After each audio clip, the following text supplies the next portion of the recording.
Hi friends, ഞാൻ ശ്രീജിത്താണ്. ഇന്ന് എൻ്റെ നാട്ടിലെ, അതായത് മലപ്പുറം ജില്ലയിലെ സ്വന്തം വെള്ളച്ചാട്ടമായ കേരളാംകുണ്ട് വെള്ളച്ചാട്ടത്തിലാണ് ഞാനിപ്പോൾ ഉള്ളത്. ഇവിടുത്തെ പ്രത്യേകത എന്താ വെച്ചാൽ, നമുക്ക് വെള്ളച്ചാട്ടത്തിൽ നിന്ന് താഴേക്ക് പോകണമെന്നുണ്ടെങ്കിൽ ഇത്രയും ദൂരം നമ്മൾ കയറിലിങ്ങനെ താഴേക്ക് ഇറങ്ങണം. അല്ലാതെ ഇരുമ്പ് പാലത്തിൽ നിന്ന് നമുക്ക് ആസ്വദിക്കാം. അപ്പോൾ നമുക്ക് ആ കാഴ്ചകളിലേക്ക് പോകാം.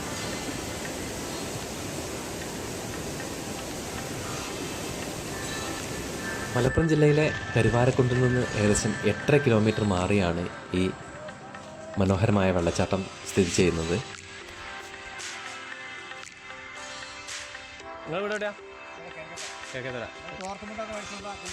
അപ്പോൾ ഇതാണ് ഹംസാക്ക അവിടെ ചായക്കട നടത്തുകയാണ്.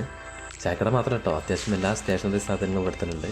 അതുപോലെ വെള്ളച്ചാട്ടത്തിൽ ഇറങ്ങി കുളിക്കുന്നവർക്ക് വേണ്ട തോർത്ത് കാര്യങ്ങളൊക്കെ ഇവിടെ ഉണ്ട്. അപ്പോൾ ഇവിടുത്തെ ഒരു പ്രത്യേകത എന്ന് വെച്ചാൽ, ഈ ഹംസാക്കൻ്റെ ഗൂഗിൾ പേൻ്റെ QR കോഡ് കിടക്കുന്നത് ഈ ബോർഡിലാണ്. അവിടെ കുഞ്ഞ് റേഞ്ച് ഉണ്ട്, അതുകൊണ്ടാണ് അവിടെ കൊണ്ടുവച്ചിട്ടുള്ളത്. ഞാനൊക്കെ ഇവിടെ വന്ന സമയത്ത് കുറച്ച് സാധനങ്ങൾ വാങ്ങിയിട്ട് പൈസ കൊടുക്കാൻ വേണ്ടിയിട്ട് നെറ്റ്വർക്കിന് ഭയങ്കര ബുദ്ധിമുട്ടുണ്ടായി. അപ്പോൾ നമ്മൾ കയ്യിൽ കുറച്ച് പൈസ കരുതുക എന്നതാണ് ആദ്യം ചെയ്യേണ്ട കാര്യം.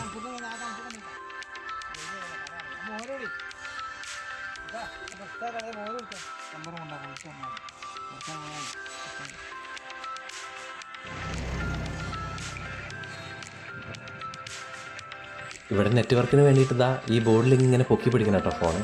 അതാണ് ഇവിടെ ഭയങ്കര ബുദ്ധിമുട്ടായിട്ടുള്ളൊരു കാര്യം. അപ്പോൾ അതുകൊണ്ടാണ് പൈസ കയ്യിൽ വെക്കാൻ പറഞ്ഞത്. അപ്പോൾ നമ്മൾ ഈ റോഡിന് നേരെ പോയി നമ്മൾ വെള്ളച്ചാട്ടത്തിൻ്റെ അവിടെ എത്തിയിട്ടുണ്ട്. അപ്പോൾ ഇവിടെ വണ്ടി പാർക്കിങ്ങിനായിട്ട് 10 രൂപ കൊടുക്കണം ബൈക്കിനാണെങ്കിൽ. അതുപോലെ ആളൊന്നിന് 20 രൂപ എൻട്രി ഫീസ് കൊടുക്കണം.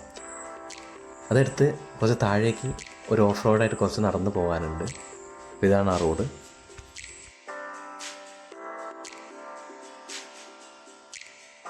നടന്ന് ചെല്ലുമ്പോൾ ആദ്യം കാണുന്നത് ഒരു ചിൽഡ്രൻസ് പാർക്കാണ് കേട്ടോ. അങ്ങ് ദൂരെ വലിയൊരു മഴയും കാണാം. അപ്പോൾ അതിന് താഴെയാണ് നമ്മൾ നിൽക്കുന്നത്. ഈ ചിൽഡ്രൻസ് പാർക്ക് ഞങ്ങൾ ചെന്ന സമയം അടവായിരുന്നു. അതിനും സെപ്പറേറ്റ് എൻട്രി ഫീ ഒക്കെ ഉണ്ട്. അപ്പോൾ അത്യാവശ്യം കുട്ടികൾക്ക് കളിക്കാനുള്ള ആക്ടിവിറ്റീസൊക്കെ ഇവിടെ ഉണ്ട്. അതുപോലെ ഇവിടെ ഒരു പൂന്തോട്ടമൊക്കെ അവരിങ്ങനെ സെറ്റ് ചെയ്തുകൊണ്ടിരിക്കുന്നുണ്ട്. അപ്പോൾ ഇതിന് താഴേക്ക് ഇറങ്ങിപ്പോകണം. എനിക്ക് ഈ ഒരു ബിൽഡിംഗ് കണ്ടാൽ അത്ര ചേലൊന്നും തോന്നുന്നില്ല. എന്നാലും കൂടിയിട്ട് സ്റ്റെപ്പ് അതിനിങ്ങനെ താഴെ പോകണം. അപ്പോൾ താഴേക്ക് ഇങ്ങനെ സ്റ്റെപ്പിൽ ഇറങ്ങി ചെല്ലുമ്പോൾ ഇവിടെ വലിയൊരു ഇതിൻ്റെ വിത്ത് കാണുന്നുണ്ട് കേട്ടോ, ഒരു ടയറ് പോലുള്ള. എനിക്ക് ഭയങ്കര കൗതുകം തോന്നിയത്. ഞാനത് എടുത്ത് നോക്കി. ഇതേതോ ഒരു മരത്തിൻ്റെ എന്തിൻ്റെയോ ഒരു വിത്താണ്. ഏകദേശം നമ്മുടെ പയറിനൊക്കെ സാമ്യമില്ല. അത്യാവശ്യം വലിയതാണ് കേട്ടോ. ഒരു 4-4 അടിയോളം നീളം വരുന്നുണ്ട്.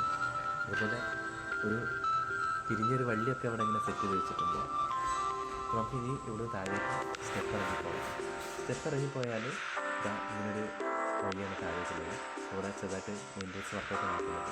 അതുപോലെ ഇവിടെ വലിയൊരു ഇരുമ്പ് പാലമുണ്ട്. ഈ ഇരുമ്പ് പാലം ക്രോസ് ചെയ്തിട്ടാണ് നമ്മൾ വെള്ളച്ചാട്ടത്തിലേക്ക് പോകുന്നത്. ഇരുമ്പ് പാലത്തിൽ നിന്ന് കാണുന്ന ആദ്യത്തെ കാഴ്ചയാണ് വെള്ളച്ചാട്ടത്തിൽ.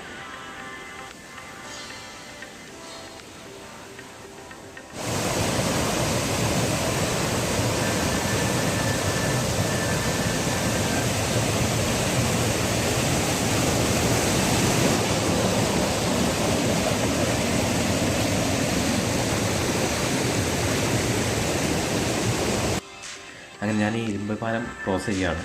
കാരണം അതിലെ താഴെ സ്റ്റെപ്പിലേക്ക് ഇറങ്ങി പോയിട്ട് വേണം നമുക്ക് വെള്ളച്ചാട്ടത്തിൻ്റെ താഴെ എത്താനായിട്ട്. അത്യാവശ്യം ആളുകളൊക്കെ ഉണ്ട് കേട്ടോ.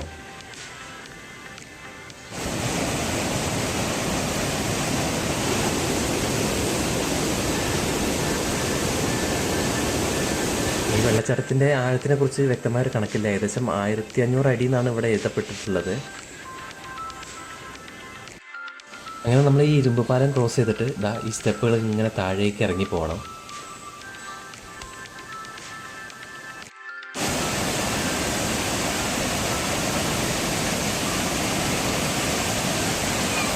വെള്ളച്ചാട്ടത്തിന് താഴെ ഇറങ്ങാൻ പറ്റാത്തവർക്ക് ഈ ലാൻഡിങ്ങിൽ നിന്നാലാണ് ശരിക്കും വെള്ളച്ചാട്ടം ആസ്വദിക്കാൻ പറ്റുക.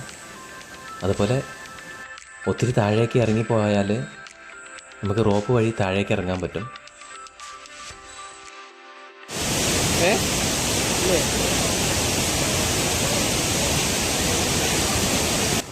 ഏറ്റവും താഴത്തെ ലാൻഡിങ്ങിൽ നിന്നുള്ള കാഴ്ചയാണ് കേട്ടോ ഇത്. ഇപ്പോഴാണ് ശരിക്കും കേരളക്കുണ്ട് വെള്ളച്ചാട്ടത്തിൻ്റെ ശരിയായ കാഴ്ച കാണുന്നത്.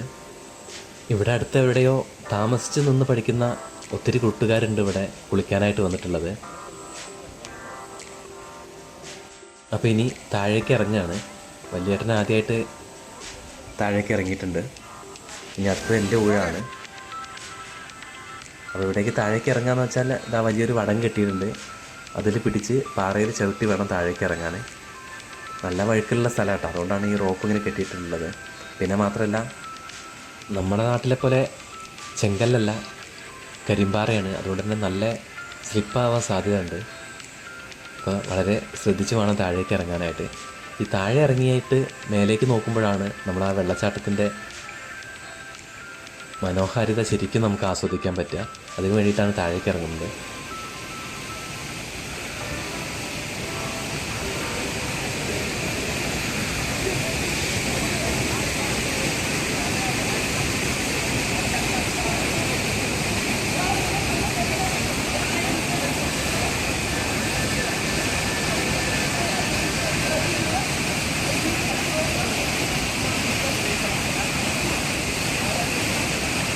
അത്യാവശ്യം നല്ല ശക്തിയിൽ തന്നെ വെള്ളം മേലിൽ നിന്ന് വന്ന് ചാടുന്നുണ്ട്. അതുകൊണ്ട് തന്നെ നീന്തം അറിയാത്തവർ അവിടേക്ക് പോകരുതെന്ന് അവർ പ്രത്യേകം പറയുന്നുണ്ട്. കാരണം നല്ല ശക്തിയിൽ വന്ന് വീഴുന്ന ആ വെള്ളത്തിന് താഴെ ഒരു ചുഴി രൂപപ്പെട്ട് ആ പാറയിടുക്കിനുള്ളിലേക്ക് പോകാൻ സാധ്യത ഉള്ളതിനാലാണ്. ഇപ്പോൾ മഴ കുറവായതിനാലാണ് കേട്ടോ താഴേക്കുള്ള പെർമിഷൻ ഉള്ളത്.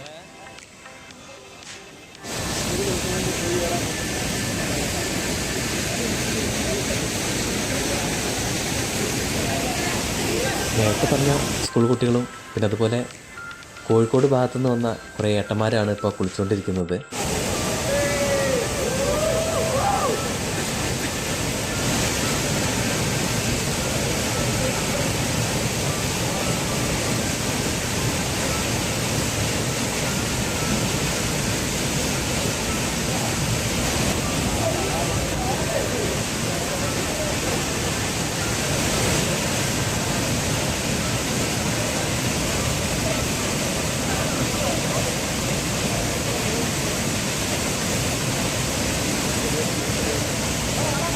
ഇങ്ങനെ ഒഴുകി വരുന്ന സ്ഫടിക സമാനമായ വെള്ളം ദിക്കറിയാതെ എങ്ങോ ഒഴുകിപ്പോയിക്കൊണ്ടിരിക്കുകയാണ്.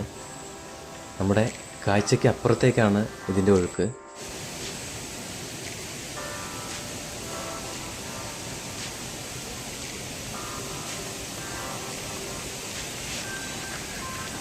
വെള്ളച്ചാട്ടത്തിന് താഴെയുള്ള കാഴ്ചകൾ മതിയാക്കി നേരെ വെള്ളച്ചാട്ടം തുടങ്ങുന്ന ആ ഭാഗത്തേക്കാണ് ഇനി നമ്മൾ പോകാൻ പോകുന്നത്.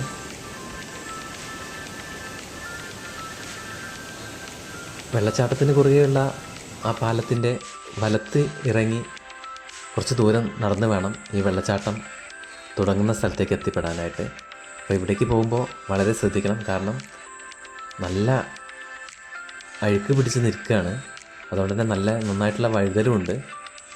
നമുക്കിവിടെ കാണാൻ പറ്റും.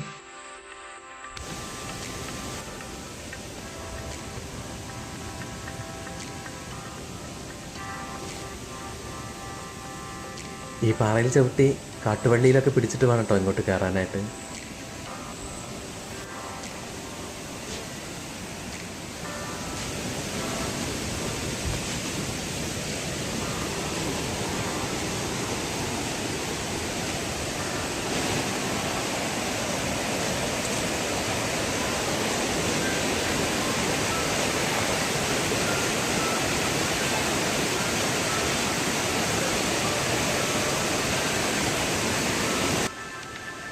വെള്ളച്ചാട്ടത്തിൻ്റെ ഉത്ഭവം നമുക്ക് കണ്ട കാഴ്ചയ്ക്ക് ഇവിടെ മാത്രമേ കിട്ടുള്ളൂ. കാരണം നമ്മൾ മുൻപ് കണ്ട ആ വലിയ മലയ്ക്ക് മുകളിൽ എവിടുന്നോ ആണ് ഈ വെള്ളച്ചാട്ടം ഉത്ഭവിച്ച് വരുന്നത്. അപ്പോൾ നമുക്ക് ഇത്രയും വരെ പോകാൻ പറ്റുള്ളൂ. പോകാവുന്ന അത്രയും ദൂരം ആളുകൾ എത്തിയിട്ടുണ്ട്. അപ്പോൾ എൻ്റെ നാട്ടിലെ ഈ കേരളക്കുണ്ട് വെള്ളച്ചാട്ടം നിങ്ങൾക്ക് ഇഷ്ടമായെന്ന് വിചാരിക്കുന്നു. അപ്പോൾ മലപ്പുറം ജില്ലയിൽ വരുന്നവർ ഈ സ്ഥലം സന്ദർശിക്കുക. പിന്നെ നിങ്ങളുടെ വിലയേറിയ അഭിപ്രായങ്ങൾ കമൻറ്റിലൂടെ അറിയിക്കുക. അപ്പോൾ എൻ്റെ നാടും കാഴ്ചകളും നിങ്ങൾക്ക് ഇഷ്ടമായെന്ന് വിചാരിക്കുന്നു. അപ്പോൾ എല്ലാവർക്കും അടുത്തൊരു വീഡിയോയിൽ വീണ്ടും കാണാം.